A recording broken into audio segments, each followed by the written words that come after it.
Sometimes imperfection is better than perfection. There's something authentic about the anomalies that you get with analog mediums like film. Like, what would it mean to your footage if you could get light leaks and the kind of glass effects that gives digital footage that organic texture? Like you, I love the old film look and the look of lens flares, which is why I think you'll be excited to get 30 light leaks for free. Yes, you heard that right, for free. In this video, I'll show you how to download these, apply them to your footage, and how you can even customize them in different ways to fit your own unique taste and style. First of all, we need to have a clear idea of what a light leak is. A quick Wikipedia search reveals that a light leak is a hole or gap in the body of a camera or other optical instrument where light is able to leak into the normally light-tight chamber, exposing the film or sensor with extra light. And those leaks can create results like these. So what we've done is we've created these light leaks for our own purposes in a dark environment, and we're making them available to you. You'll find the light leaks as video over black backgrounds that you can overlay on top of your footage. You get 30 of them, and they come in every shape, color, and movement imaginable, giving you lots of options. You'll find the download link for them in the description below, and once you download the zip file, unzip it, and you're getting 30 4K MP4 files in the H.264 codec. They come in various durations from 10 to 30 seconds. So how do you apply them to your footage? Well, the good news is whether you're in Premiere Pro, DaVinci Resolve, or Final Cut Pro 10, the process is the same. Just position the light leak over top of your footage and change the blending composite mode to screen. Let's do it step by step. Once you've gotten the light leaks into your NLE of choice, choose one that you like and drag it over the top of one of your clips in the timeline.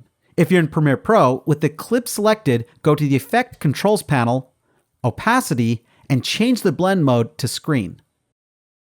In DaVinci Resolve, with the clip selected, go to the Inspector, Composite, and change the composite mode to screen. And in Final Cut Pro 10, with the clip selected, go to the Video Inspector, Compositing, and change the blend mode to screen. It's as simple as that. All right, well, that's it for today. Don't forget to subscribe. Whoa. Wait, Denver, you said you'd tell me how to customize the light leaks. Well, I just wanted to throw that in there to see if you're actually paying attention. So let's do that. The good news is it's quite simple. Default duration of the clip, the speed, and even the colors of the light leaks may not work with your footage. So I suggest that you set in and out points and only use what you need. Additionally, you can speed them up and even color correct them to match the colors of your scene. There are many different reasons why you'd use these light leaks. It may just be for a stylistic effect, or as a transition, your imagination is the limit. So let me just show you a few examples. First, I'm going to use a light leak as a transition. Here I have this edit of a skater on a sunny day. So far, I have simple cuts, but let's say we want to add a transition as a way to hide those cuts, make the edit more organic, and add some flow to it. Well, what we could do is we can bring the brightness of the light leak up to the point where the light occupies most of the frame for a short period, effectively hiding the cut. And even better, we can match the light leak with the direction of the sun, so that way the light leak is motivated by the light source and it augments the effect of the sun. First, let's pick a light leak that we like. I love this one, but it's too long. I just need a half a second, so let's make our selection. By the way, for this example, I'm showing you this in DaVinci Resolve, but it's the same procedure in Premiere Pro and Final Cut Pro 10. We'll position the light leak above the cut between the two clips, change the blending mode to screen, then create in and out dissolve transitions for the beginning and end of the light leak. We just want a few frames as we don't want the dissolves to be obvious. In DaVinci Resolve, Premiere Pro, and Final Cut Pro 10, they all have a cross dissolve transition under the Effects or Transitions panel. Now let's hit play. That looks good, but it's not hiding the cut as much as I'd like. We need to bring up the exposure to get less transparency from the screen blending mode and give it more light, effectively hiding the cut. In Resolve, we'll jump to the color page and bring up the exposure using the offset wheel.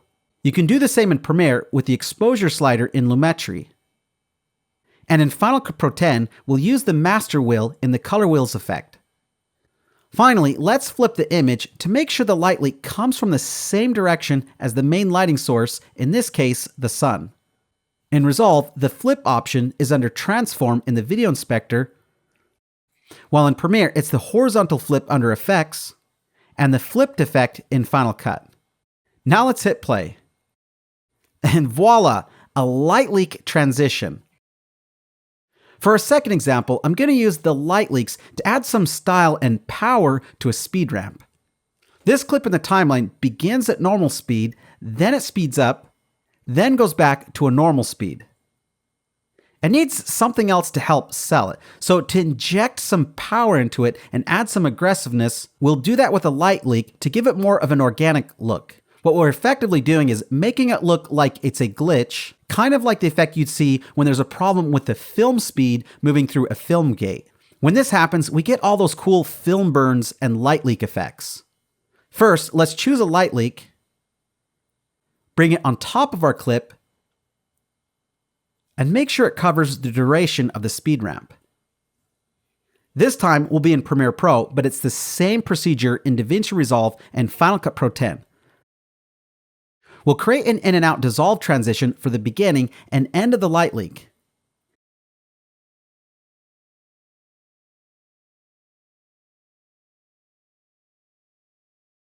And set the blending mode to screen. Then hit play. It lacks speed, so let's try changing the light leak speed to around 1000%. In Premiere Pro, we'll right-click and use Speed Duration. In DaVinci Resolve, we'll right-click and use Retime Controls. And in Final Cut Pro X, the clip retiming options are right below the main viewer. Now let's adjust the clip duration so it covers the speed ramp and hit play again. Now we're talking. It looks sick. For our last example, we're going to tackle how to blend a light leak with our footage in terms of color palette so it blends with the scene rather than looking out of place. We'll choose a light leak and position it over the footage and set it to screen. Now, the problem here is the color of the light leak isn't blending very well with our footage. Our footage has a warm light to it with most of the elements as yellow and orange, while the light leak on the other hand is cool with blue and cyan tones. So let's match our light leak with our color grade. In Final Cut Pro X, we'll add the color wheels effect and use the hue slider to change its color until it fits our color scheme. In DaVinci Resolve, in the color page, we'll use the hue slider. And in Premiere Pro, under Lumetri, we'll go to Curves and use the Hue versus Hue curve. Hit play, and bam! That looks fantastic. So I think this should give you some ideas of how you can customize these 30 different light leaks and bring up the look of your project. And speaking about the look of your project, if color correction or color grading is something that you're just getting into or you feel stuck with muddy looking images, I wanted to let you know about a solution called CinemaGrade. CinemaGrade is a plugin that runs inside your editing software, and we designed it specifically for content creators who don't want to specialize as a colorist but still get the same professional grading results. You can do this with CinemaGrade by bypassing the built-in 20-year-old controls with point-and-click color grading in the viewer, Lightroom-style sliders, false color view for getting the exposure spot on, easy shot-to-shot and multiple camera matching, real-time previews of your library of LUTs, and support for the X-Rite color checker chart for doing automatic corrections. You'll find a link for CinemaGrade in the description below, and we offer a free 7-day trial. There's truly no easier or faster way to great-looking color grading than with CinemaGrade. And if you want to just learn the built-in tools, then I invite you to our 1-hour free online color grading workshop where we dive into the fundamentals and you can discover the kinds of tips and tricks you don't normally see on YouTube. At the end of the workshop, we'll have a special offer for our Color Grading Academy for those who want to fast-track their success in color grading. So check out these options, either our color grading software or color training we have for the built-in tools. If we can help you level up the look of your films so you can get better projects and work with bigger brands, we want to do that and see you succeed. Now, this truly is it for this video, but so you don't miss other great tutorials and free goodies, be sure to click the subscribe button and then the bell to be notified when our next video comes out. My name is Denver Riddle, and I'll see you in the next one. Let's make the grade.